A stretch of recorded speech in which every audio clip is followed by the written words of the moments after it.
Donc, libre à ce que c'est, vous êtes maître Reiki. Oui, je suis maître Reiki. Alors, le Reiki, qu'est-ce qui le caractérise? On ne touche pas la personne. On peut toucher la personne, il y a des techniques où on peut toucher la personne. Mais c'est pas forcé. C'est pas forcé, c'est surtout une transmission d'énergie. C'est une transmission d'énergie. Il y a quelques techniques de pression.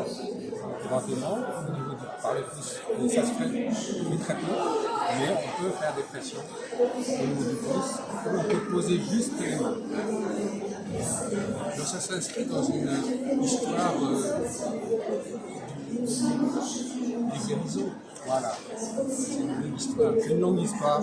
L'histoire du Reiki est très simple, mais on a une histoire qui est l'histoire racontée par l'ami Takata, qui est le grand maître Reiki, qui a succédé à Maître Uzui et à Maître Hayashi. Donc Vous avez connu? non, je ne les ai pas connus parce que Maître Uzui, c'est dans les années 1900 pour être simple. Vous voyez.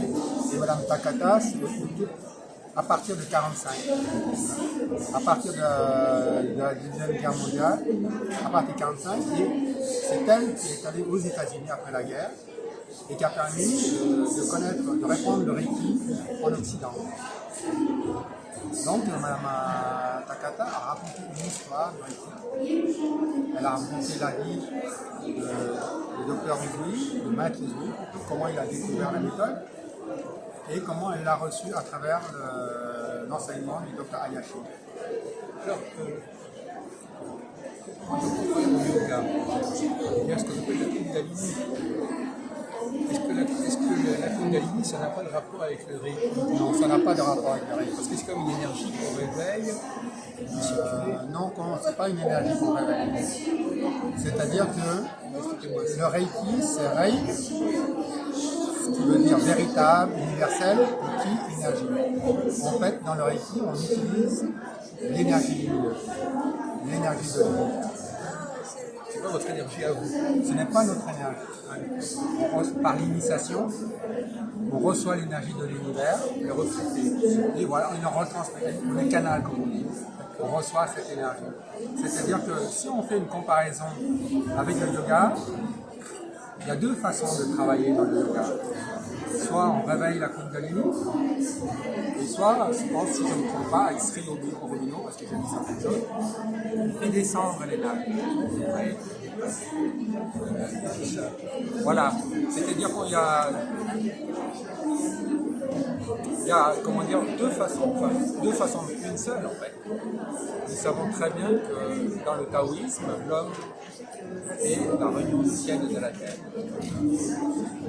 J'ai écrit dans mes livres que la plupart des magnétiseurs utilisent l'énergie de la terre. Au départ, on utilise toujours l'énergie de la terre, parce que nous sommes des êtres de la terre. Les plantes, les animaux, c'est pour ça que dans le chamanisme, ils disent que c'est le monde d'en bas qui est important. Et donc, c'est la première chose à faire, c'est de voyager dans le monde d'en bas, dans la tradition, pour voir, disons que la religion, d'autres gens ont très peur des sorcières, des sorciers, des chamans, parce qu'ils utilisent une force très puissante qui est la Kundalini, qui est quand même une énergie chaotique dès le départ. Ce qui est important, pourquoi l'être humain est capacité de vivre et d'ouverture de conscience et de création, c'est parce qu'en recevant l'énergie de la lumière, c'est l'énergie céleste, qui s'unit à l'intérieur de nous et qui va éclairer, oui, pas dans beaucoup de, même dans la Bible, on parle d'éclairage, éclairer cette énergie chaotique. Parce que la lumière chaotique, en principe, elle est l'obscurité, elle est noire, c'est pour ça que beaucoup de cérémonies se font dans le noir, et qui va éclairer cette énergie, dans laquelle on peut voir la clarté, c'est ça, c'est bien voir les choses. Vous voyez? Alors, il y a une autre énergie alors. Il y a deux énergies, l'énergie de la terre qui monte, qui nourrit le Kundalini, et l'énergie du ciel qui descend. C'est plutôt dans la deuxième. Dans le Reiki, on est plutôt dans la deuxième. Mais après, il y a un mélange, puisqu'en mettant l'énergie dans le corps, on va justement purifier ce corps, apporter de la clarté dans cette obscurité. Puisque la plupart du temps, les énergies qui se bloquent, c'est l'énergie qui dégénère dans notre corps, qui apporte la maladie, c'est une énergie chaotique. Ouais, c'est une énergie viciée qui stagne dans le corps. En médecine chinoise, on dit très bien, c'est l'énergie viciée. Donc il faut transmuter cette énergie. En apportant l'énergie de l'univers, du ciel, on va pouvoir purifier cette énergie stagnante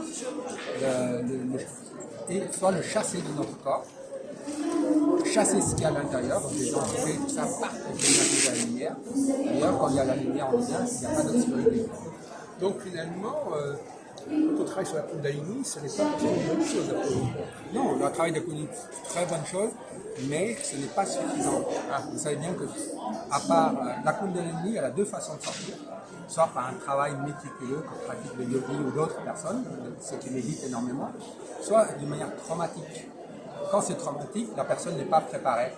Et la plupart des gens qui ont un réveil de Kundalini, par exemple, comme dans une expérience de la mort, autre chose, On parle de l'éveil de la Kundalini. voilà, l'éveil de cette Kundalini, elle n'est pas maîtrisée, elle n'est pas comprise.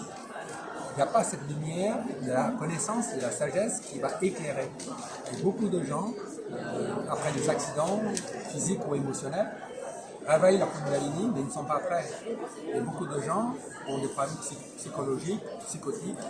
Beaucoup de gens qui partent en Asie psychiatrique ont eu des réveils spontanés de la Kundalini. Et ils ne sont pas prêts. Alors, comment est-ce qu'on fait pour capter l'énergie De l'univers. l'énergie lumineuse? Voilà, c'est l'essentiel en fin de compte du Reiki. L'essentiel du Reiki, ce sont les initiations. Dans le Reiki, on n'apprend rien, on n'a pas besoin de dons ni de faire Reiki. Simplement, il faut simplement désirer profondément utiliser cette énergie pour soigner ou travailler sur soi. À travers l'initiation, comme le baptême, par exemple, l'initiation Reiki ressemble beaucoup au sacre des rois. Un jour, je suis tombé sur un livre des sacrements et j'ai lu le sacre des rois.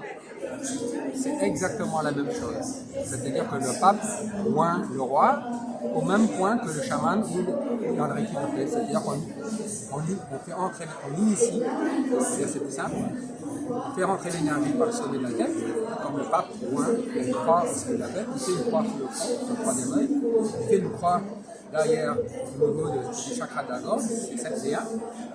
Il fait une croix sur le cœur et il fait une croix sur les mains. Mais à quel moment décide-t-on de faire ça? La personne soit purée? Non, quand la personne a envie de recevoir le Reiki, de partir, Elle fait une conversion. elle vient demander au maître, oui, participer à un stage, et il le fait, il le fait. Et ça va lui apporter une nouvelle potentialité. En principe, ça va lui changer de conscience, ce serait de recevoir cette énergie. Cette énergie va d'abord faire un certain travail de purification, un travail intérieur de conscience. Ouais.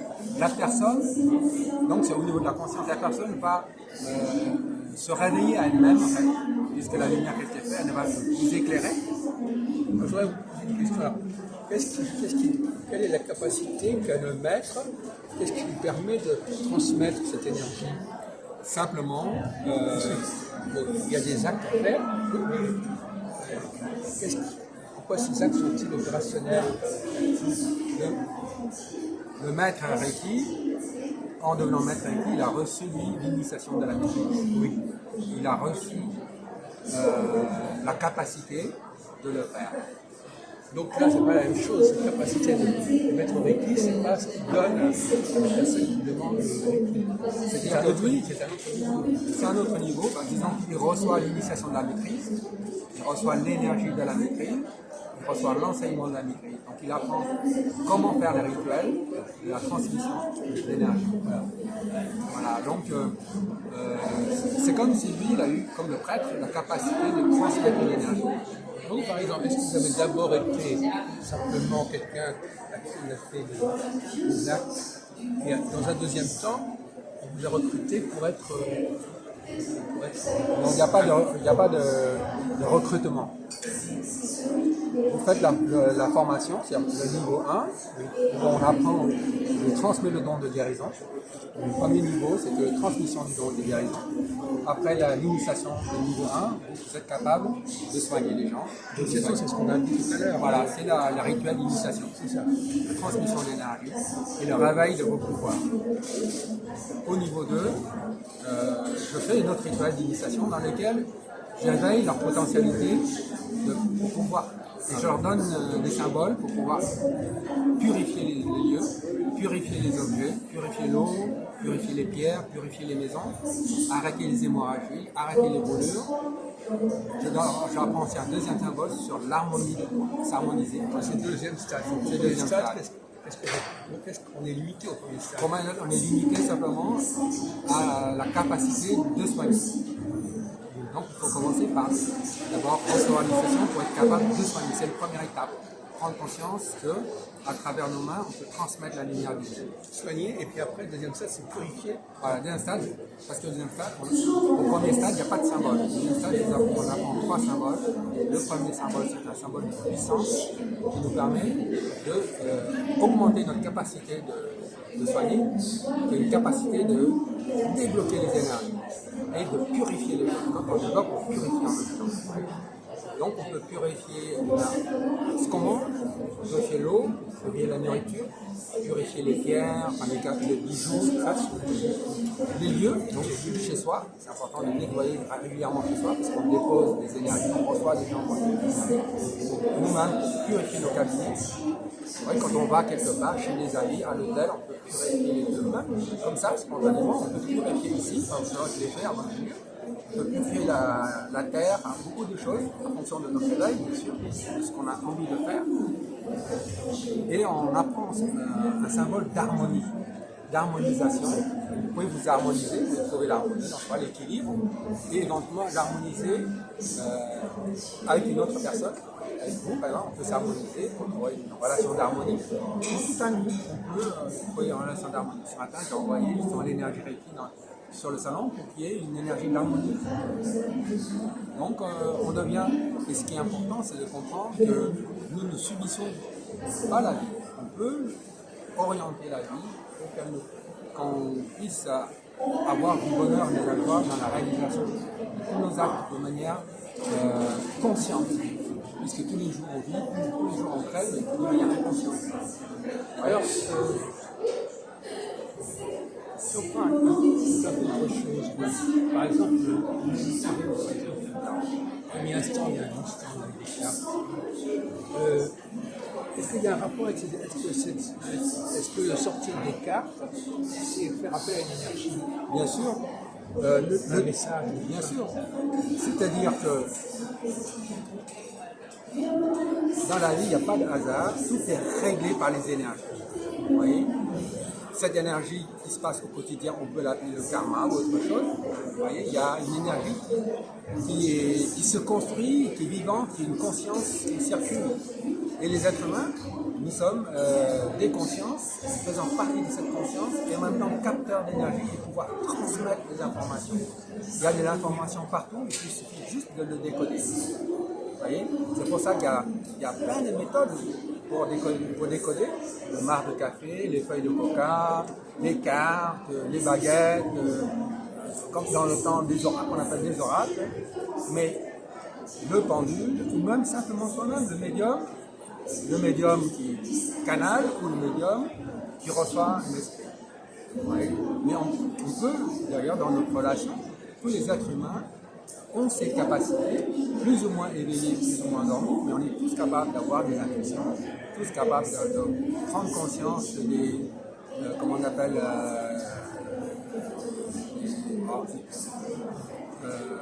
de ce qui arrive spontanément, des synchronicités, voilà, des synchronicités, des tas de choses. Chacun de nous, on peut faire des rêves, on peut faire des choses, nous sommes tous reliés dans ce monde, mais par contre, on est plus ou moins ouverts à ça.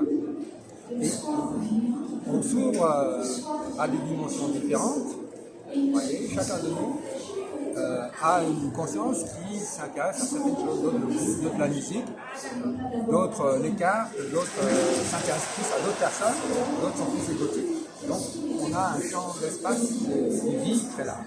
Est-ce que, à votre avis, est-ce que ça permet de connaître l'avenir? On ne peut pas connaître réellement l'avenir, parce que l'avenir change constamment en fonction de qui vous êtes à chaque instant. Donc ce que peut être vrai maintenant, cet avenir proche, peut changer si vous changez. Ouais. Donc, mais en fonction de qui vous êtes, maintenant, on peut prévoir qui vous serez demain. C'est pour ça que vivre l'instant présent, c'est ce qui est le plus important. Alors donc, quand on dit qu'on peut, c'est-à-dire la personne qui traite, qui s'occupe de ça. Comment est-ce qu'elle le sait, elle? Mais disons que nous avons tous la capacité de clairvoyance ou de claire intuition ou de claire audition. Soit on entend des voix qui nous parlent, c'est une voix de conscience, chacun peut l'imaginer comme il veut, on ne va pas rentrer dans les détails, ou bien recevoir l'intuition, on va capter directement l'information dans l'univers, dans l'akasha, dans tout ce qu'on veut, la bibliothèque akashique. Mais ici, il y a de l'information partout. Donc on est capable de capter cette information. Et quand on regarde la personne, en fonction de notre capacité de comprendre les symboles, notre propre logiciel va décrypter les choses. Alors les symboles, pour terminer notre entretien, qu'est-ce que vous voulez par les symboles? C'est un code, c'est un langage? Voilà. C'est un code, c'est un langage, c'est notre façon de décrypter les choses. Chacun de nous, en fonction de nos logiciels, on parle comme ça du point de vue moderne, notre capacité de décrypter, de voir les choses simplement. Vous voyez, ça c'est l'exemple même, c'est le feu pour les chamans ou simplement les feuilles de coca, les feuilles, les baguettes. Le foie, vous voyez, certains chamans regardent le foie des animaux qu'ils ont sacrifiés. C'est notre façon, en fonction de nos connaissances, de notre conscience, la façon dont on peut décrypter les choses. Et même quelqu'un qui regarde simplement les choses, il est capable de voir les choses et de comprendre à sa façon. Hein, je regarde à quelqu'un, je vois sa taille, je peux comprendre déjà beaucoup de choses. C'est notre façon de décrypter. Alors une dernière question. Est-ce que vous distinguez les hommes et les femmes d'un niveau d'une autre? Comment? Est-ce que vous distinguez les hommes et les femmes? Est-ce qu'il y a une valeur, une énergie masculine, une énergie féminine dans leur équipe, au niveau des rapports aux gens, aux personnes? Disons que dans le principe même de travail, moi je ne tiens pas compte, puisque je tiens compte de ce qui est devant moi. Donc je ne fais pas la distinction homme-femme. Je vois les énergies, voilà. Je vois j'ai ici les yin et les yang, c'est pas grave, je regarde, je fais pas les choses. Mais dans la vie, oui, il y a un principe de féminin masculin parce que c'est rapporté à l'être humain. Il y a des gens qui disent oui, cet arbre est masculin, cet arbre est féminin, bon c'est possible, mais c'est plutôt le genre d'anthropomorphisme. Il y a des énergies différentes qui vivent pas différemment. On dit yin, par exemple, une énergie plus douce, vous voyez, et yang, une énergie beaucoup plus. Voilà. Mais après ça, c'est en fonction justement des connaissances, des cultures, des situations, où on met des oppositions. Donc dans le Siwei, dans le taoïsme, avec leur symbole yin-yang, voilà, ils ont appliqué une façon de comprendre les énergies, une énergie qui sont opposées, complémentaires. Donc on dit un est blanc, l'autre est noir, rouge ou bleu, énergie électrique ou magnétique, qu'on peut déterminer en fonction de ce qu'on perçoit. Si on dit que le féminin c'est doux, le magnétisme, en champ, ensemble, dans le champ électromagnétique, est plus doux que le champ électrique. Voilà, on peut dire, avec analogie. Mais en pratique, est-ce qu'il y a plus d'hommes ou de femmes qui embrassent cette direction, cette vocation? Mais ça, la réponse est facile à comprendre. Les femmes sont plus réceptives.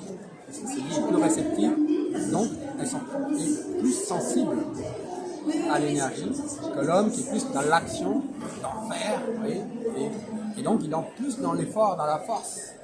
L'énergie, c'est quelque chose de très subtil qui demande beaucoup d'écoute, beaucoup de sensibilité. Pourquoi la différence? Moi, je l'ai écrit dans mon livre. Enfin, ce sont des impressions, chacun de nous voit les choses différemment. Voilà. Donc j'ai écrit 3 livres sur le Reiki. Pourquoi les femmes, surtout dans le livre sur le Reiki au féminin, où j'explique plus la part des femmes. Là, c'est celui-là.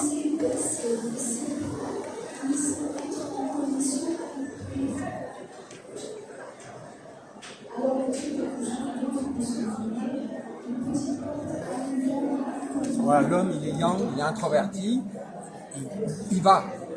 Ça, même dans la sexualité, on a un sexe extraverti, on a un sexe qui veut aller en avant, qui sort.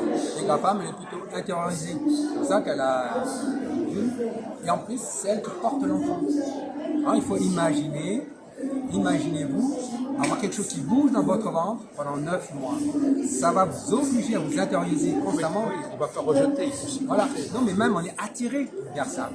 Vous voyez, on est attiré, on est attentif vers ça. Et quand on est attentif pendant 9 mois, ça devient une habitude après d'être toujours dans ses ressentis, dans ses sensations. Je ne dis pas que ça, mais point de vue aussi, les cycles de la femme, les règles, obligent aussi la femme à être sensible à ce qui se passe dans son corps. Alors, petite parenthèse, avant de poser une dernière question, est-ce que la question de l'âge est importante? Est-ce que les femmes et les hommes vivent le vieillissement de la même manière? Évidemment, ils ne vivent pas le vieillissement de la même manière. Mais il y a des cycles de la vie pour les deux. Les hommes, c'est le cycle de 7, non de 8, et les hommes, les cycles de 7. Ou de 10, si vous voulez. Après, il y a des propres de 10 qui fluctuent. Donc, les femmes nourrissent un peu plus tôt que les hommes. Et la femme a quand même à élever les enfants. Est-ce que le Reiki permet de limiter les effets du vieillissement, par exemple? Bien sûr. D'être fané, d'être abîmé. Le Reiki, comme le magnétisme, comme tout ce qui est vibration, les vibrations s'interfèrent, agissent les uns sur les autres. Donc, on est capable d'aller beaucoup plus loin qu'on ne le pense. L'énergie est liée simplement à la quantité et à la qualité. Et après, c'est ce que nous désirons vraiment. Si on veut quelque chose de puissant, de fort, il faut consacrer. On parle d'énergie, de puissance constamment dans tout aujourd'hui. Une machine, un appareil, un sport, tout est en puissance, en énergie, ça se calcule. Si vous voulez le Reiki comme le magnétisme, comme toute autre thérapie, le plan, toute chose, plus vous en prenez, plus ça va nourrir votre corps. Alors, excusez-moi, et ce qui va permettre, en allant vraiment loin, de régénérer le corps. Est-ce qu'on pourrait commenter cette fille? Parce que justement, alors, le symbolisme universel, l'air,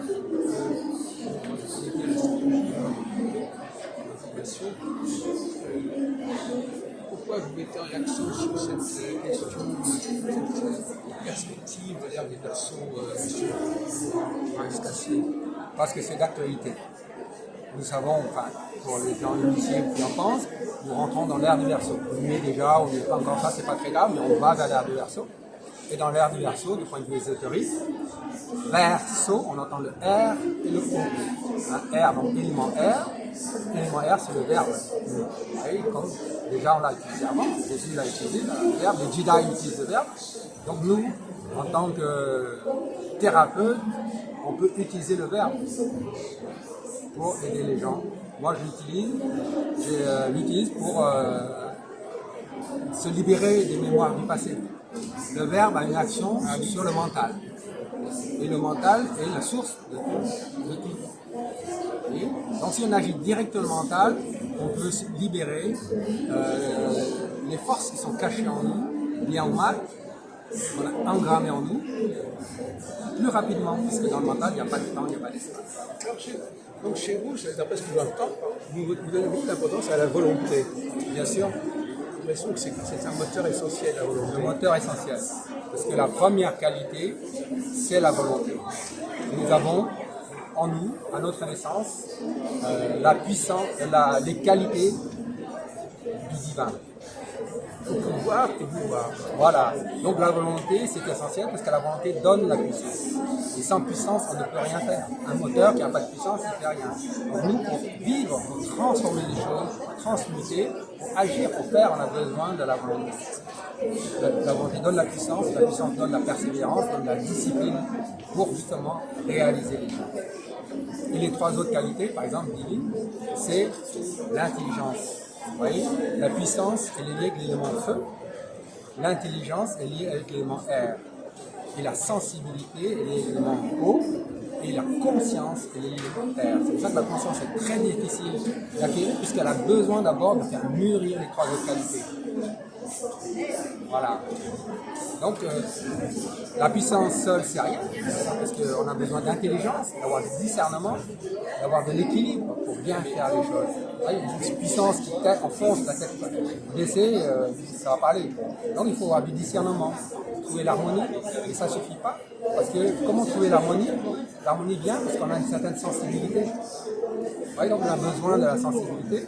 On va nous dire, tiens, ça c'est doux, c'est agréable, c'est bien, c'est équilibré. Vous voyez, la sensibilité, c'est très important à un moment donné. Et la sensibilité est liée avec l'amour. Sans sensibilité, on ne comprend pas ce que c'est que l'amour. Les gens parlent beaucoup d'amour, mais ils ne parlent jamais de sensibilité. L'amour sans la sensibilité ne peut pas venir. On ne peut repérer l'amour que par la sensibilité, sans l'amour. Eh bien, je vous remercie beaucoup pour cet entretien très harmonieux. Vous avez mis de l'harmonie dans le salon, dans le sort. Merci. Je vous remercie beaucoup pour cette interview.